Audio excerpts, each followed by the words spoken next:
Student welcome back to my channel. I am Saron Goswami. आज मैं आप लोगों को बताने वाला हूं क्लास 10 साइंस चैप्टर 7 नियंत्रण एवं समन्वय को पढ़ाने वाला हूं। स्टूडेंट ये लेसन आप लोगों के लिए इंपॉर्टेंट है, ठीक है। ये लेसन आप लोगों के लिए वेरी इंपॉर्टेंट है, तो आप लोग इस वीडियो को लास्ट तक देखना। नियंत्रण समन्वय का जो बेसिक है उससे पढ़ाने वाला हूँ। आप लोग इस वीडियो को नहीं देखोगे तो पक्का है पूरा पाठ नहीं समझ में आएगा। तो चलिए शुरू करते हैं आज की वीडियो को। देखिए पहला टॉपिक है उद्दीपन। उद्दीपन क्या होता है, ठीक है।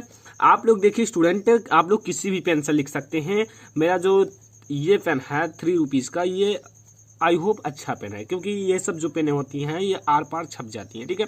तो आप लोग इससे लिखने का प्रैक्टिस कीजिए। तो उद्दीपन क्या होता है, पर्यावरण में हो रहे परिवर्तन।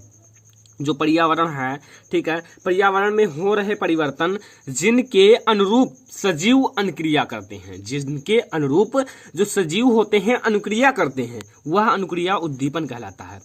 देखिए स्टूडेंट कितना इजी है, आप लोग समझो तब, ठीक है। जैसे आपका जो पर्यावरण है पूरा, ठीक है, पर्यावरण तो आप लोग जानते ही होंगे कि आप लोग जब देखते होंगे छत से, ठीक है, तो पर्यावरण दिखाई देता है। तो पर्यावरण में हो रहे परिवर्तन, जो इस पर्यावरण में परिवर्तन हो रहा है जिसके अनुरूप, अब इसी के अनुरूप जैसे परिवर्तन हो रहा है, कभी आपका जो देखिए स्टूडेंट समय समय पर होता है, जैसे फसलें समय समय पर होती हैं, तो उसी प्रकार से पर्यावरण में हो रहे परिवर्तन जिसके अनुरूप सजीव कार्य करते हैं या सजीव अनुक्रिया करते हैं, वह अनुक्रिया उद्दीपन कहलाता है, ठीक है। समझ गए होंगे, बहुत ईजी है। जैसे ठंडा, गर्म, सुगंध आदि।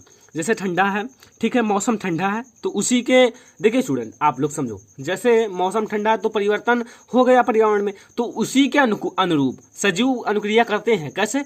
जैसे मौसम ठंडा है तो वो लोग क्या करेंगे, अगर देखिए मौसम ठंडा रहेगा, गर्म रहेगा, सुगंध यानी कि जहाँ सुगंध रहेगा उधर आदमी मतलब मैन जो है वो ज़्यादा एक्टिव होंगे, ठीक है।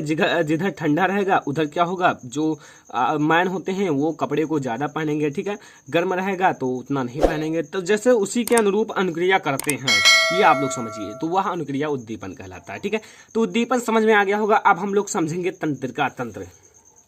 स्टूडेंट ये बेसिक है, बेसिक को समझो तो आप लोगों को कुछ काम नहीं करना पड़ेगा, आपको सब कुछ समझ में आ जाएगा।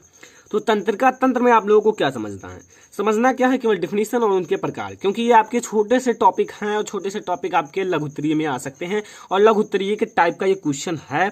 तो आप लोगों से क्वेश्चन कैसे पूछा जाएगा समझो।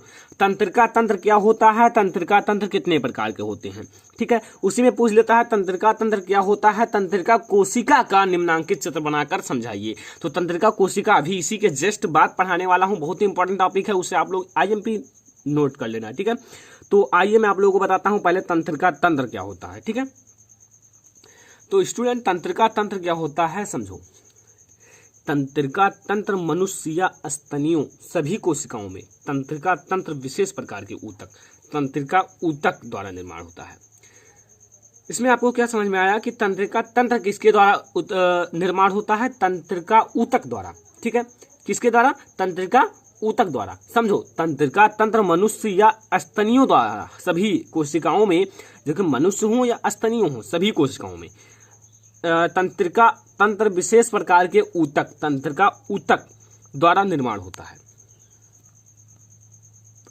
इस ऊतक में अत्यंत विशिष्ट कोशिकाएं पाई जाती हैं। ये जो ऊतक होता है इसमें अत्यंत विशिष्ट कोशिकाएं पाई जाती हैं। किसमें, तंत्रिका ऊतक में, ठीक है। तंत्रिका ऊतक में अत्यंत विशिष्ट कोशिकाएं पाई जाती हैं, ठीक है। समझ में आ गया होगा। आप लोग नोट कर लेना, बिना नोट के आप लोग बहुत ही अच्छे मार्क नहीं ला पाओगे। आप लोग नोट जरूर करना स्टूडेंट, बहुत ही इंपॉर्टेंट होता है नोट्स। आप लोग बिलीव किए होंगे, ठीक है। ये आप क्लास 9th में 8th में रहे होंगे, नोट नहीं बनाए होंगे, तो आप लोगों को बिलीव हुआ होगा कि हाँ नोट नहीं बनाए तो ये दिक्कत हो रहा है, ठीक है। तो आप लोग 10th में जरूर बनाइए, अभी आपके पास बहुत समय है। आपने पीछे के चैप्टर नहीं पढ़े हो तो पढ़ लीजिए, कोई बड़ी बात थोड़ी नहीं है, ठीक है, तो उससे पढ़ लेना। तो तंत्रिका तंत्र समझ में आया।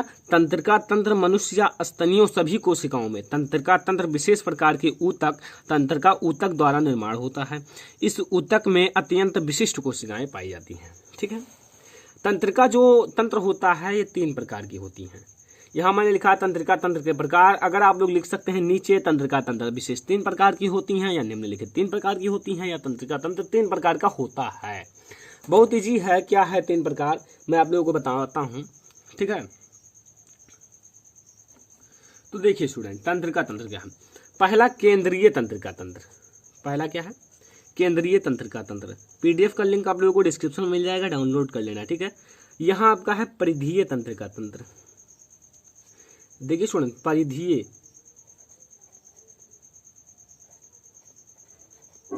ऐसे लिखना है, ठीक है, परिधीय तंत्रिका तंत्र। तीसरा है स्वायत्त तंत्रिका तंत्र। यहाँ आप लोग समझिए आधस्या हुआ हुआ या आधत्ता, ठीक है, स्वायत्त तंत्रिका तंत्र, ठीक है। तो ये आपका तीसरा है। तो तीनों प्रकार समझ में आ गए। नंबर 1 केंद्रीय तंत्रिका तंत्र, नंबर 2 परिधीय तंत्रिका तंत्र, नंबर 3 आपका है स्वायत्त तंत्रिका तंत्र। तो ये तीनों हैं इनके प्रकार। सबसे बेटर आपको नोट्स बनाना है। अगर आप लोग इसे नोट कर लोगे तो दोबारा रिटर्न अगेन पढ़ सकते हो, ठीक है। अब अगला टॉपिक है ग्राही। ग्राही क्या होता है?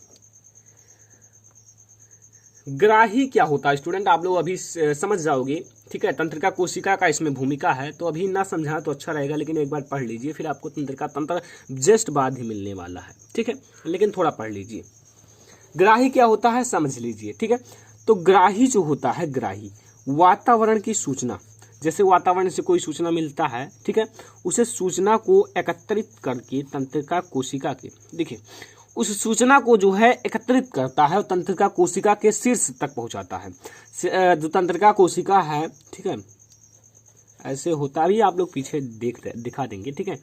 तो तंत्रिका कोशिका के शीर्ष पर पहुंचाता है। और ग्राही जो होता है, ग्राही हमारे ज्ञान इंद्रियों में उपस्थित होती हैं, ठीक है। जो ग्राही होता है वो हमारी ज्ञान इंद्रियों में उपस्थित होती हैं, इतना याद रखना। देखिए ग्राही और ज्ञान इंद्रियां, ठीक है, ये दो मैटर है। तो ग्राही कहाँ उपस्थित होती हैं? ज्ञान इंद्रियों में, ठीक है।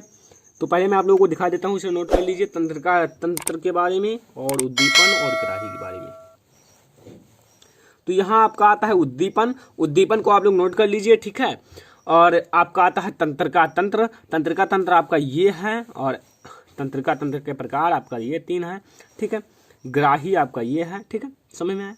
अब हम लोग आगे देखेंगे तंत्रिका कोशिका के बारे में, डिटेल में देखने वाले हैं, तो आप लोग ध्यान से देखते रहना, बहुत ही महत्वपूर्ण वीडियो है। तो स्टूडेंट ये है आपका तंत्रिका तंत्र, ठीक है। अगर डायग्राम अच्छा बना हो तो कमेंट करना, ठीक है, क्योंकि मैं आप लोगों को डायग्राम भी बनाना बताता हूँ, बहुत ही अच्छे अच्छे डायग्राम बताए हैं। Digestive system, respiratory system, skeletal system, ठीक है, तंत्रिका तंत्र सबको बताया हूँ, ठीक है। तो नहीं देखे हो तो प्ले लिस्ट बन चुका है ड्राइंग का, जाके देख लीजिए। तो ये आपका है एक तंत्रिका तंत्र, ठीक है। देखिए ड्राइंग ऐसे मैं बनाना बताया हूँ, ऐसे सेम है, ठीक है। तो इसका आपको भाग मैं दर्शाता हूँ, ये मैंने इस टाइप से बनाया है, ये आप लोग समझिएगा। मैं इसे इस टाइप से भी कर सकता हूँ, अभी मैं कर दूंगा, ठीक है। ऐसे ही बेटर है, ठीक है, अभी आप लोग समझ जाओगे, ऐसे ही बेटर है। तो इसमें मैं आप लोगों को भागों को दर्शाने वाला हूँ, तो ध्यान से देखिए। अब चलिए शुरू करते हैं। ये आप लोग समझिए, ये क्या है, ये चीज तो बहुत सारे बच्चे जानते होंगे, आई होप। ये चीज क्या है? दिस केंद्रक, क्या केंद्रक है, याद रखना, बहुत ही इंपॉर्टेंट है। ये है केंद्रक किसका? तंत्रिका कोशिका का। तंत्रिका कोशिका का केंद्रक ये जो काला वाला भाग है, देखिए ये है तंत्रिका कोशिका का केंद्रक, ठीक है। अच्छा, ये जो डॉट लाइनें हैं यहाँ देखिए, ये चीज, ये इसमें और भी कर सकते हो, कोई दिक्कत नहीं है। ये क्या है? इसमें एक द्रव भरा होता है या काय होता है, एक काय होता है, कोशिका काय, ठीक है, कोशिका काय। सबको समझा दूंगा, अभी आप लोगों को मैं इसका जो थ्योरी है उसे भी बताऊंगा। तो ये आपका है तंत्रिका काय, और ये आपका जो है तंत्रिकाक्ष है। क्या है स्टूडेंट? तंत्रिकाक्ष, ठीक है, तंत्रिकाक्ष। सबको समझ लीजिए। ये क्या है? नीचे का चीज, ये चीजें जो ये सब हैं, ठीक है। ये है तंत्रिका का अंतिम सिरा। क्यों तंत्रिका का अंतिम सिरा है? और भी आगे जा सकता था, क्योंकि भाई डायग्राम में तो मैंने इतना ही बनाया है, और नीचे जाए या ना जाए, ठीक है। तो डायग्राम मैंने इतना ही बनाया है। तो ये आपका तंत्रिका का अंतिम सिरा है, अंतिम सिरा, तंत्रिका का अंतिम सिरा, ठीक है, इतना समझ लेना। और यहाँ जो चीजें हैं ये क्या है? ये तो आप लोग जानते होंगे, द्रुमिका है। नहीं भी जानते होंगे क्योंकि आप लोगों को मैं पढ़ा रहा हूँ, तो द्रुमिका है। इसके पहले भी मैंने पढ़ाया है ये चीज। तो ये आपका है दुर्मिका। तो चित्र तो आई होप कि समझ गए होंगे, स्क्रीनशॉट ले लीजिए, नोट कर लीजिए, कोई दिक्कत नहीं है। इसे हम लोग जंतु तंत्रिका तंत्र के भी कहते हैं, ठीक है। तो इसे आप लोग नोट कर लीजिए, नोट आई होप कि कर लिए होंगे, ठीक है। बुक में आप लोग देख सकते हैं अपने लगभग अभी 127 नंबर पृष्ठ पर जाके देख लीजिए, 127 चेक कर लीजिए और अच्छे से पढ़ लीजिए, ठीक है। आगे बढ़ते हैं। तो स्टूडेंट अब हम लोग इनके बारे में समझने वाले हैं, ठीक है। अगर आप लोगों को ये हैंड राइटिंग पसंद हो तो आप लोग कमेंट कीजिए, मैं आप लोगों को बताऊंगा कैसे ये लिखा जाता है, लिखने का तरीका राइटिंग का, ठीक है। तो यहाँ आप लोग समझिए, यहाँ मैं आप लोगों को इनके बारे में बताने वाला हूँ, तंत्रिका कोशिका के। तो तंत्रिका कोशिका का सर्वप्रथम प्रयोग हेनरिक विल्हम वाल्डेयर ने किया था, हेनरिक विल्हम वाल्डेयर ने किया था, ठीक है। समझ में आया? ये चीज समझ लेना, क्योंकि ये मैंने ब्लैक पेन से क्यों लिखा है, क्योंकि बहुत ही ज्यादा महत्वपूर्ण है कंपटीशन के लिए और आपके बोर्ड एग्जाम के लिए, क्योंकि आपके ऑब्जेक्टिव में भी पूछा जा सकता है और ऑब्जेक्टिव में ना पूछा जाए तो थ्योरी में आप एक लाइन ज्यादा भी लिख सकते हो। तंत्रिका कोशिका का सर्वप्रथम प्रयोग हेनरिक विल्हम वाल्डेयर ने किया था, इतना तो लिख सकते हो, ठीक है।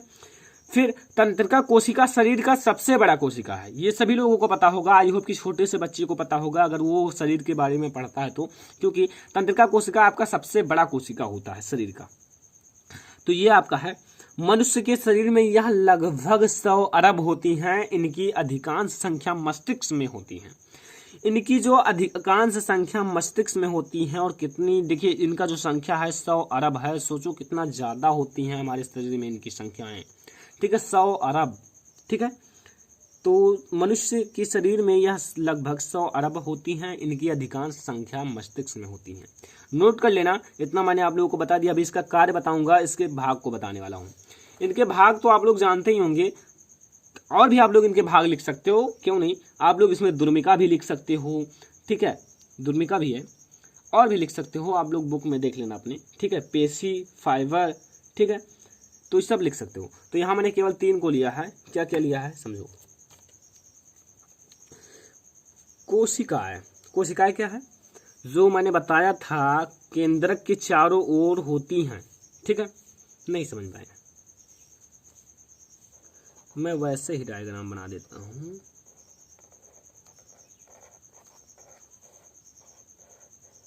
ये समझ लीजिए वैसे बना है, ठीक है। उसको बनाने में मुझे बहुत सारे समय लगे थे, ठीक है। ये आपका है केंद्रक, ये क्या है स्टूडेंट, केंद्रक, वो यू, ठीक है। ये आपका केंद्रक है, केंद्रक तो आप समझ गए ना, ठीक है। इसके जो यहाँ मैंने डॉट लाइनें दी थी वही है आपका कोशिकाएं, डॉट लाइनें। और वच्छिकाएं, तंत्रिकाज, ये आप लोगों को समझ में आएगा, अभी पीछे दिखाता हूँ, ठीक है। अभी ऐसे नहीं समझ में आएगा आप लोगों को, ठीक है। आगे, कोई भी सूचना, ये आपका कार्य है, कोई भी सूचना जब दुर्मिका में उपार्जित होती है, मतलब जब कोई सूचना दुर्मिका में आता है तो दुर्मिका क्या करता है, एक रासायनिक क्रिया द्वारा विद्युत आवेग पैदा करता है।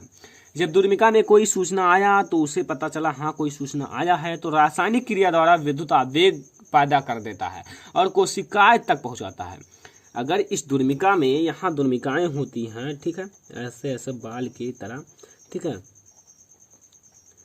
अगर इस दुर्मिका में कोई सूचना आया तो वो सीधा कहाँ पहुंचाती हैं, कोशिकाएं में, यानी कि ये चीजें, ये ठीक, कोशिकाएं में पहुंचाती हैं। तब तंत्रिकाक्ष में होता हुआ उनके अंतिम सिरे में चला जाता है, पहुंच जाता है। तब तंत्रिकाक्ष जो है उससे होता हुआ उसके अंतिम सिरे पर पहुंच जाता है। तो स्टूडेंट ये था आज का बहुत ही महत्वपूर्ण वीडियो, क्योंकि आप लोगों को आई होप पसंद आया होगा। थोड़ा हार्ड आप लोगों को लगा होगा, लेकिन हार्ड चीजों को आप लोग सरल बना सकते हो पढ़कर, ठीक है। तो अभी आप लोगों का ये लेक्चर फर्स्ट था, सेकंड भी आप लोगों को मिल जाएगा, ठीक है। तो ये था बहुत ही छोटा सा वीडियो।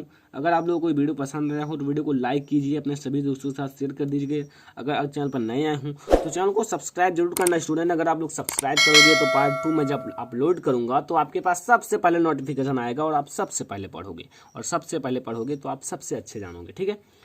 तो अब मिलेंगे पार्ट 2 वीडियो में, तब तक के लिए धन्यवाद।